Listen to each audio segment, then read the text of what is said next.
और बड़ी खबर इस वक्त की है कि राज्यसभा में कल नोटों की गड्डी मिली, जिस पर आज राज्यसभा में हंगामा भी हुआ। पक्ष और विपक्ष एक दूसरे पर हमलावर नजर आए। नोटों की गड्डियों का जो पता है वो सीट नंबर 222 है, जो अभिषेक मनु सिंघवी के नाम पर अलॉटेड सीट है। यही मुद्दा सत्ता पक्ष की तरफ से सदन में उठाया गया और कहा गया कि इस मसले पर जांच होनी चाहिए। किरण रिजिजू ने कहा कि इसकी जांच होनी चाहिए। जेपी नड्डा कह रहे हैं ये सीरियस घटना है, इसमें पक्ष विपक्ष नहीं देखना चाहिए।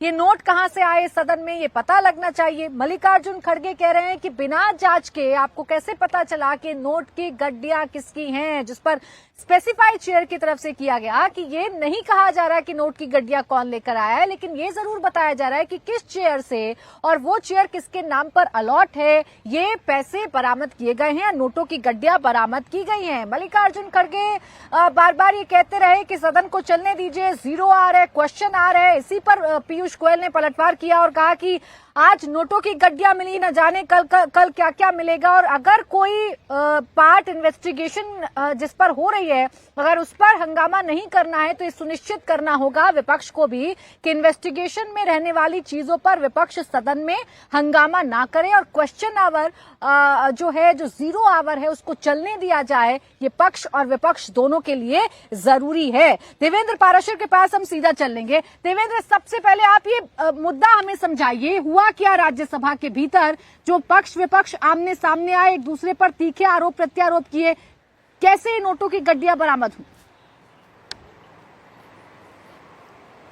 पार्लियामेंट की सिक्योरिटी के तहत एक व्यवस्था होती है एंटी सबोटाज स्कड, यानी कि कोई सबोटाज जैसी चीज़ तो नहीं है, कोई वैसा माइक्रोफोन या कोई इक्विपमेंट्स तो नहीं लगा दिया गया है। इस बात को लेके जो सबोटाज स्कड है वो रेगुलर बेसिस पे चेक करता है। कल रात जब चेक किया जा रहा था तो उसी समय ये नोटों के बंडल मिले थे और जैसा कि सीट नंबर आपने बताया 222, उस सीट बंडल के नीचे ये नोटों के बंडल मिले थे।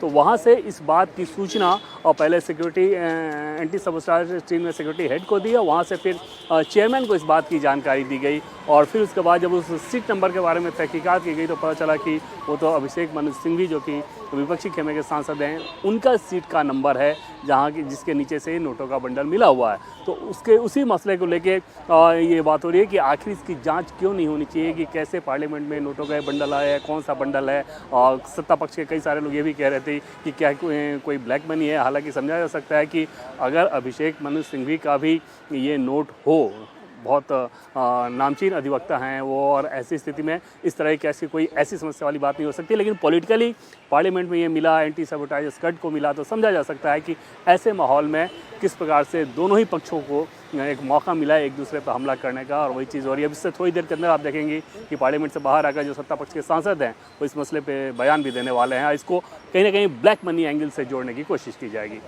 काशी,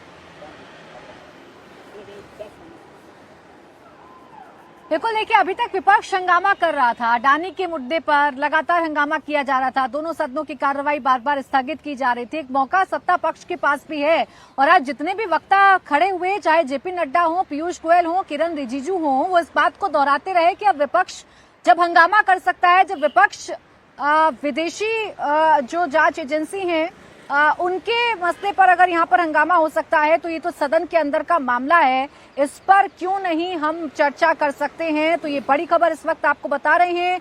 अभिषेक मनु सिंघवी का नोट मिलने के दावे पर बयान भी सामने आ चुका है। देवेंद्र, लौटूंगे आपके पास। वो कह रहे हैं कि ये पैसे मेरे नहीं हैं। अभिषेक मनु सिंघवी ने ये क्लियर कर दिया है, ये बता दिया है कि ये पैसे उनके नहीं हैं। मैं सिर्फ 3 मिनट राज्यसभा में बैठा था, मैं सिर्फ 500 रुपए का एक नोट लेकर गया था। अब अभिषेक मनु सिंघवी अगर इन पैसों से अपना पल्ला झाड़ रहे हैं, जिनके सीट के नीचे से नोटों का बंडल बरामद हुआ है, तो अब सवाल ये है कि ये पैसा किसका है। सत्ता पक्ष की तरफ से इसमें ब्लैक मनी का एंगल दिया जा रहा है और ब्लैक मनी का एंगल देकर विपक्ष पर सवाल उठाए जा रहे हैं।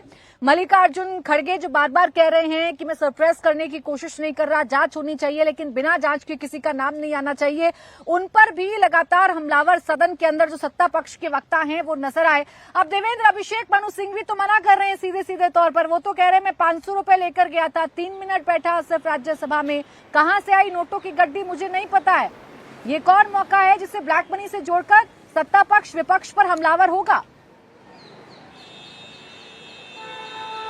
निश्चित तौर पे अगर इस तरह की बात होगी तो इसमें समझिए कि अगर आसानी से कोई सांसद आके ये क्लेम कर दे, जैसे अभिषेक मनु सिंघवी अगर कह रहे हैं कि नहीं है तो नहीं है उनके हिसाब से, तो फिर इस पर बात करने का बहुत मतलब नहीं रहेगा। कोई भी और सांसद अगर क्लेम करे तो कि हमारा ये केस था, ये छूट गया था, तो अलग बात होगी।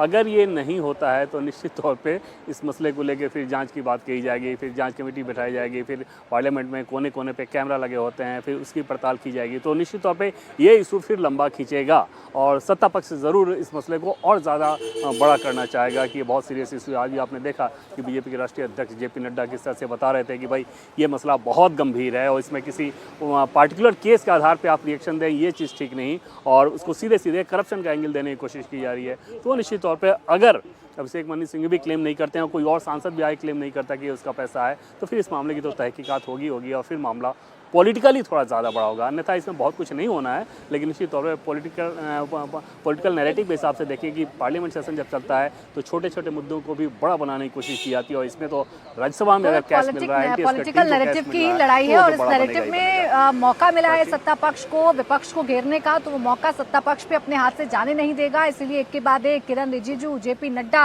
और पीयूष गोयल खड़े होकर सदन में बोल रहे थे और ये सवाल पूछ रहे थे कि भाई इसकी जांच क्यों नहीं होनी चाहिए। ये मसला अगर पैसों से जुड़ा हुआ है तो जांच जब होगी तभी दूध का दूध और पानी का पानी आएगा।